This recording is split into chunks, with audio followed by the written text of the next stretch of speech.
എന്ന സുന്ദരമായ ഒരു നിമിഷം.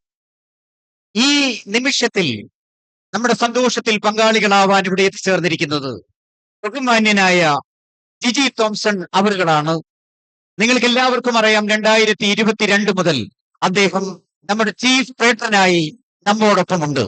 1980 സിവിൽ സർവീസ് ബാച്ചിൽ നിന്ന് IAS ബിരുദം സ്വീകരിച്ച് ഇന്ത്യ കണ്ട ഏറ്റവും മികച്ച ചീഫ് സെക്രട്ടറിയും അതുപോലെ തന്നെ സ്പോർട്സ് അതോറിറ്റി ഓഫ് ഇന്ത്യയുടെ ഡയറക്ടറുമായി പ്രവർത്തിച്ച് തന്റെ മികവ് നമുക്ക് ബോധ്യപ്പെടുത്തി തന്ന ബഹുമാന്യനായ ജിജി തോംസൺ സാറിനെ ആദരപൂർവം നമ്മുടെ വേദിയിലേക്ക് സ്വാഗതം ചെയ്യുന്നു. പ്രിയപ്പെട്ടവരെ, അദ്ദേഹത്തിന്റെ ഓരോ വാക്കും നമുക്ക് പ്രചോദനമാണ്. പല പ്രാവശ്യം നമ്മൾ അദ്ദേഹത്തിന്റെ വാക്കുകൾ ശ്രമിച്ചിട്ടുണ്ട്. വളരെ ആദരപൂർവം ഒരിക്കൽ കൂടെ അദ്ദേഹത്തെ സ്വാഗതം ചെയ്യുകയാണ്. പ്രിയപ്പെട്ടവരെ, നിങ്ങൾ തിരുവനന്തപുരത്ത് പോയാൽ നിർബന്ധമായും പോയിരിക്കേണ്ട ഒരു സ്ഥലമുണ്ട്, ഡിഫറൻറ്റ്ലി ഏബിൾഡ് സെന്റർ. പല പ്രാവശ്യം ഞാൻ അവിടെ സന്ദർശിച്ചിട്ടുണ്ട്.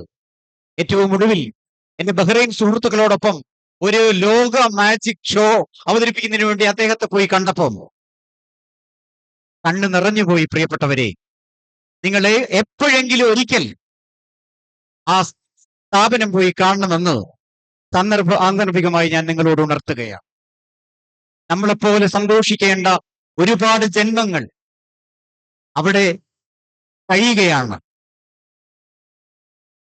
അതിന്റെ നേതൃത്വം വഹിക്കുന്ന ആന്തരിക ഇതിഹാസം ഗോപിനാഥ് മുതുകാട് സാറിനെ ആദരപൂർവം സ്വാഗതം ചെയ്യുന്നു.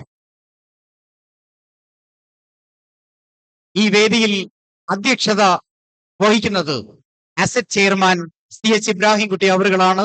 നിങ്ങൾക്കറിയാം, പേരാമ്പ്രയുടെ സമഗ്ര വികസനത്തിനു വേണ്ടി അദ്ദേഹം നടപ്പിലാക്കിക്കൊണ്ടിരിക്കുന്ന പ്രവർത്തനങ്ങൾ. അസറ്റ് പേരാമ്പ്രയിലൂടെ തന്നെ നമ്മുടെ വിദ്യാഭ്യാസത്തിന്റെ രക്ഷിതാക്കൾക്ക്, വിദ്യാർത്ഥികൾക്ക്, അതുപോലെ തന്നെ അധ്യാപകർക്ക് ഒട്ടനവധി പ്രോജക്റ്റുകളാണ് അദ്ദേഹം ആവിഷ്കരിച്ച് നടപ്പിലാക്കിക്കൊണ്ടിരിക്കുന്നത്. ഇതിനൊന്നും നമ്മുടെ ഒന്നും അടുത്ത് അദ്ദേഹം സഹായം ചോദിക്കുന്നില്ല. തന്റെ വരുമാനത്തിന്റെ സിംഹഭാഗവും ഇത്തരം പ്രവർത്തനങ്ങൾക്ക് നീക്കിവെക്കുന്ന ഒരു മഹത് വ്യക്തിത്വമാണ് നമ്മുടെ ചെയർമാൻ. അദ്ദേഹത്തെ ആദരപൂർവ്വം സ്വാഗതം ചെയ്യുന്നു. അതുപോലെ തന്നെ ഈ പരിപാടിയിലേക്ക് എത്തിച്ചേർന്ന മുഴുവൻ പ്രതിഭകളായിട്ടുള്ള വിദ്യാർത്ഥികളെയും ഹൃദയപൂർവ്വം സ്വാഗതം ചെയ്യുകയാണ്. സമയം വൈകിയതുകൊണ്ട് കൂടുതലൊന്നും പറയാതെ നമ്മുടെ അധ്യക്ഷ പദം അലങ്കരിക്കുന്നതിന് വേണ്ടി CH ഇബ്രാഹിംകുട്ടി അവരോട് അഭ്യർത്ഥിക്കുന്നു. ഒപ്പം അസറ്റ് ഡയറക്ടർമാർ, അസറ്റ് മെന്റർമാർ, അസറ്റിലെ അഭ്യുദയകാംക്ഷികൾ, അസറ്റ് അധ്യാപക അവാർഡ് ജേതാക്കൾ, NMMS ജേതാക്കൾ, LSS ജേതാക്കൾ, എല്ലാ ജേതാക്കളെയും ഒരിക്കൽ കൂടെ സ്വാഗതം ചെയ്തുകൊണ്ട് അധ്യക്ഷത വഹിക്കുന്നതിന് വേണ്ടി ബഹുമാന്യനായ CH അഭ്യർത്ഥിക്കുന്നു. ശ്രീ